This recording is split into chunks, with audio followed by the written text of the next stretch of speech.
Son pasaditas -10, así que nos vamos a meter en Entre Nos, que se venga esa música misteriosa, por favor. Entramos en confianza para tocar temas difíciles de una manera fácil. Investigación en Rivadavia Agro. De la mano de Sofía Celasco. Bienvenidos a Entre Nos.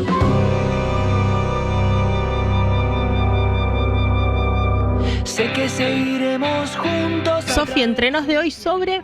Ley de tierras. Ley de tierras. Un poco atado a lo que veníamos charlando tanto el programa pasado como un poco al principio, que tenía que ver con en el marco de los incendios forestales que se siguen sucediendo en Patagonia, en la provincia de La Pampa, en distintas localidades. Volvió un poco el debate sobre la propiedad de la tierra, dónde están sucediendo esos incendios, las causas un poco de esos incendios, y un debate en realidad que también se remonta a diciembre de 2025, cuando Manuel Adorni adelanta que en la agenda de los próximos meses el gobierno iba a incluir volver a retomar esta cuestión de esta ley que fue sancionada en el 2011. De derogar esta ley. De derogar, exactamente. Derogar o modificar, todavía no estaba claro, pero que iban a trabajar en pos de esto con una ley que fue sancionada durante el gobierno de Cristina Fernández de Kirchner en el año 2011. Sí.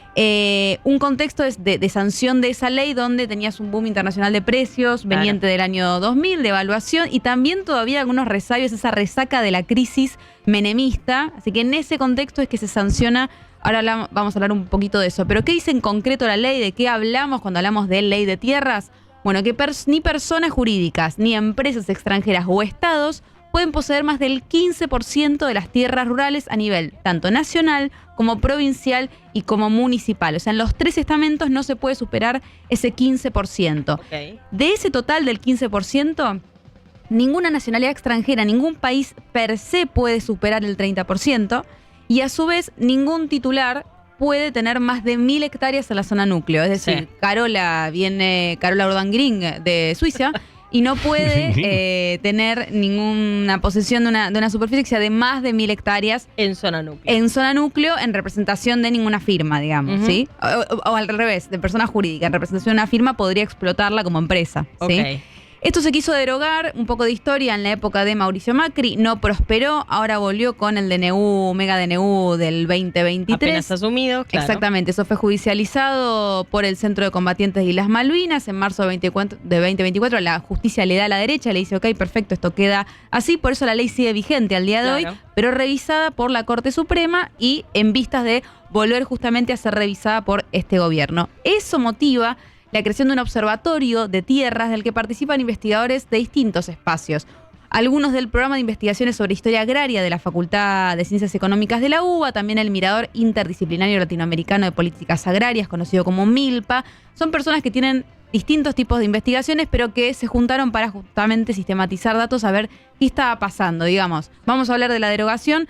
¿Dónde están los números? Analicemos primero los números. Un dato relevante que me parecía como de color, pero que está bueno: la primera ley de tierras, la primer intento de sanción a algo así al respecto, viene de la época de Julio Argentino Roca. Ya en 1903 Argentina se había puesto a debatir qué iba a hacer con sus tierras. Recordemos momento donde el Estado Nacional estaba en conformación, estaban haciendo la frontera, teníamos todavía territorios sobre los que había que avanzar. No por nada estamos recordando a Roca, digamos.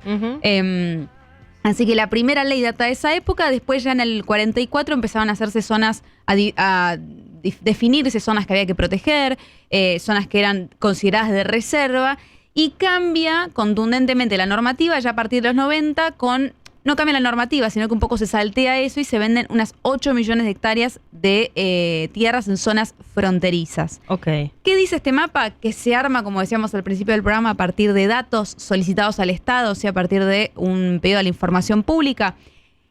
Lo que deviene de esos datos es, en primera medida, y justamente es el argumento que sostiene el gobierno, es que ninguna provincia incumple el 15% de la ley, de tope que marca la ley. Y eso es correcto. Lo que detalla este mapa es que en realidad las irregularidades pasan cuando haces clic adentro de las provincias en departamentos. Claro, porque hay topes por departamento. Es nacional, por provincia y por departamento. Bien. El tope no se rompe a nivel nacional ni de provincia, pero sí departamento. ¿Sí? Perdón, ¿esos topes están fijados en la ley? Sí. O sea, hoy se está incumpliendo la ley. Claro, a nivel departamental. En las leyes provinciales.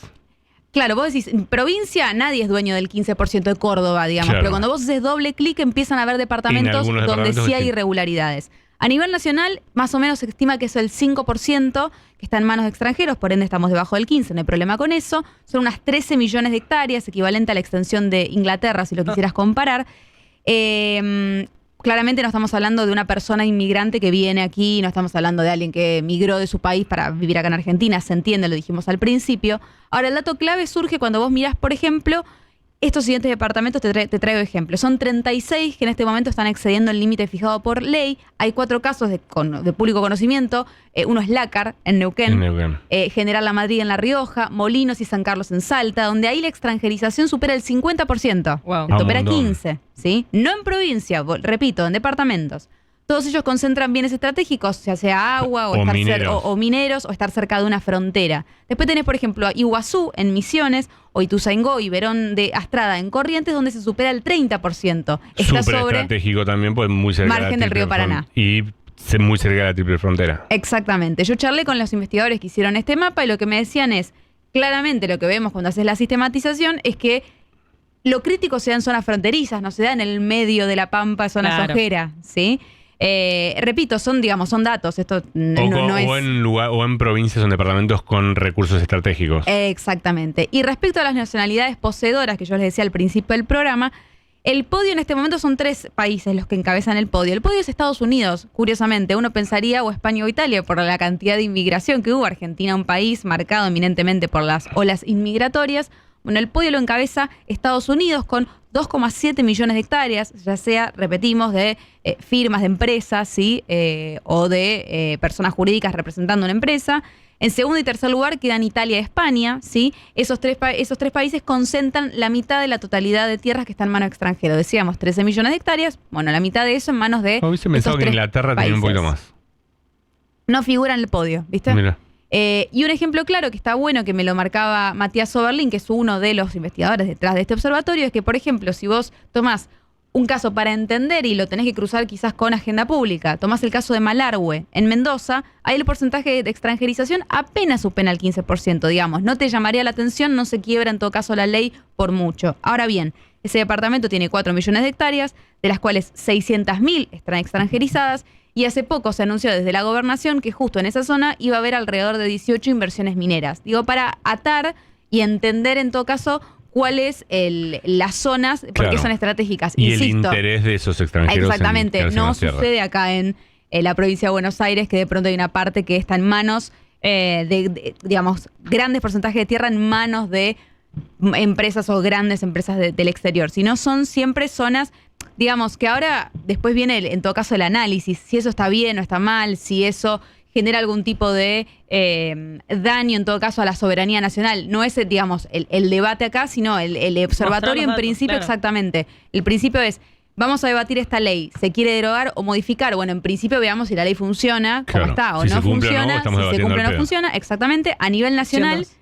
cierro con esto, a nivel nacional se insiste en el argumento de que no se supera el 15%, lo que muestra este mapa es que perfecto, a nivel nacional y provincial no se supera esa parte, pero cuando vos tocas por departamento, claro, es donde en todo caso aparecen datos que son llamativos de mínima y que en todo caso ahí tendríamos que analizar qué está pasando ahí, de qué manera se explota eso que se explota, cuánto de eso que se está invirtiendo en todo caso después regresa en justamente pago de impuestos, generación de empleo genuino en la Argentina. Infraestructura, exactamente, porque mucha inversión que queda ahí. Sobre todo en las épocas, salvo Menem, Macri, las épocas en las que era imposible girar dividendos afuera, claro, toda esa plata terminaba quedando adentro.